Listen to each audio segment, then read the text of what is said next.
According to research, in order for a culture to maintain itself for more than 25 years, there must be a fertility rate of 2.11 children per family. With anything less, the culture will decline. Historically, no culture has ever reversed a 1.9 fertility rate.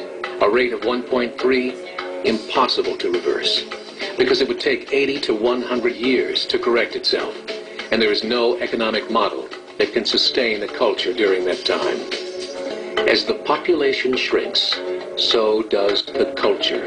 As of 2007, the fertility rate in France was 1.8, England 1.6, Greece 1.3, Germany 1.3, Italy 1.2, Spain 1.1.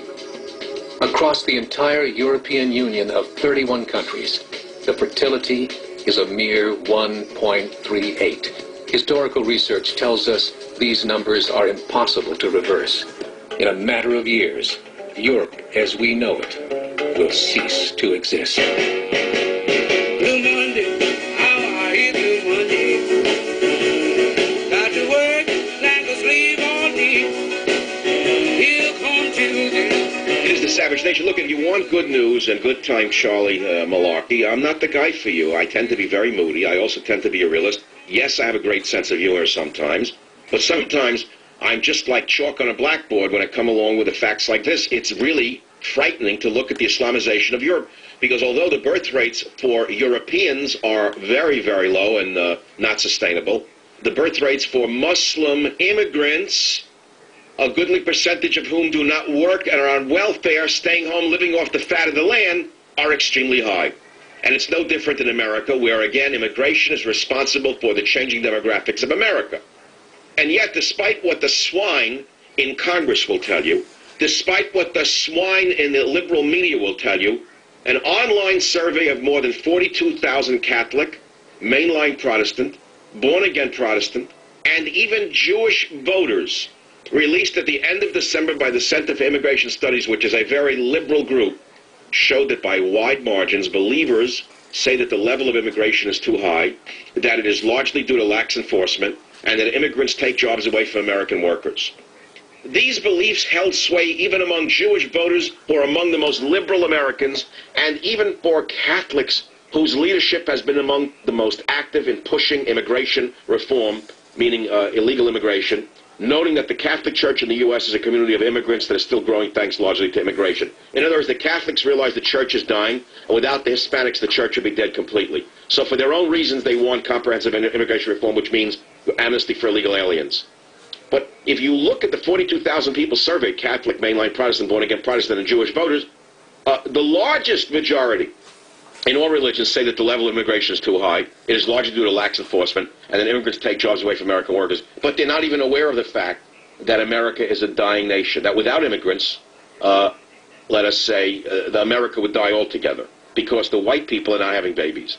And that's what I want to talk about. Why have Caucasians stopped having babies? That's what I really want to focus on. Why have we have we seen this happen in the United States of America over a period of 20 years, one generation? Because biologically, you define a generation in terms of years by 20 years. I remember my early studies in genetics. That's what it used to be defined as. A generation is 20 years, meaning every 20 years you have a new generation. So you think about that one. So who did it to us? Who stole the hearts and minds of the young 20 years ago or 25 years ago and have made European Americans virtually extinct in the coming years, the coming decades? I named four of them. Allen Ginsberg twisted the soul of American youth. Timothy Leary destroyed the mind of the American youth with LSD. William Kunstler destroyed the law in America. And Bella Abzug, an early feminist, destroyed the hearts of the women in the United States of America. This is my view of things. How we have gone in just 2 generations from one flew over the cuckoo's nest to one flew over the cuckold's nest. And the phone number here is, look, I have dark humor, which is why I posted that thing on the 2Generation deal up on michaelsavage.com. Everyone loves that one. And they're going to it in droves, the downloading it, the exclusive from I Love Lucy to I Love Loosely and Obama the Destroyer. And we've been talking about nukes and all of that, light stuff today, very light Monday stuff, real light stuff. But I want to stick to the light question of why have white people stopped having children? I really want to stick to that. Who did it to us? How did it happen? How can it be reversed? Now, I have ideas. You put me in charge of this. I could change this. One man could change the whole picture. I would slam the door on immigration. I would pointedly select the countries of origin, the status of the immigrants. I would cut off all welfare to immigrants of any kind. No welfare for 50 years, never mind 5 years. You're not going to come here and live on this land like so many of the bums do from the Middle East. And don't tell me I can't say it. I've studied this. They sit on their fat behind, smoking their hookahs and knocking out babies, and you're paying for it, you schmuck, while Senator Durbin represents them. But who represents you? Who represents you, the schmuck taxpayer? We read last week that 47% of 1 out of 2 families doesn't pay any taxes. Under Obama, it's gone up like 10 points. How did this happen that in 1 year, a percentage, 10 points of the population went on the dole? They pay no taxes, rather. How is it possible that 1 out of 2 families pays no taxes? And they're going to vote themselves raises. And they love Obamacare. They love it. Because it's something for nothing, they think. But it's not for nothing. You're going to pay for it. You, the worker, will pay for it. So if you think these are disconnected questions, you're wrong. They're all interconnected. And it's all coming from the same moronic liberal elite, so-called, that has ruined the United States of America and will destroy it altogether unless this is reversed.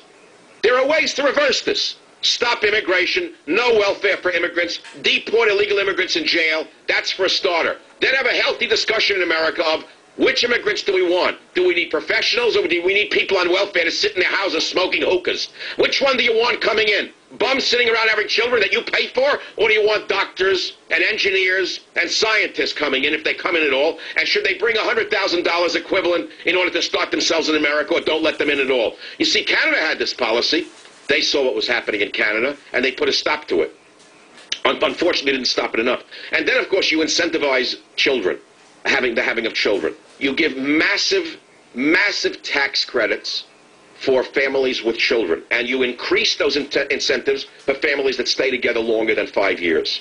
At the 5th year, they actually get a payment from the government for having stayed together. In other words, there's a way to incentivize families instead of punishing families the way the government has been doing ever since the 1970s. They have punished families. Now, let's put aside the fact that the slime in the media, the illiberal slime from Sunset Boulevard and Broadway in New York, hate families, hate the nuclear family, despise the church. They're the ones behind attacking the Catholic Church right now. Let's forget that swine, that whole swinish group for a minute. We understand that they've put down the family for a long enough period of time. That doesn't mean that people have stopped having children. The largest number of children being born amongst Caucasian people is amongst evangelical Christians, which is why they are hated by the swine in the liberal elite. I'll go on when I come back, but I want to ask you a question. Here it is. Why has the white person stopped having families in Europe and America? I'll be right back. Savage.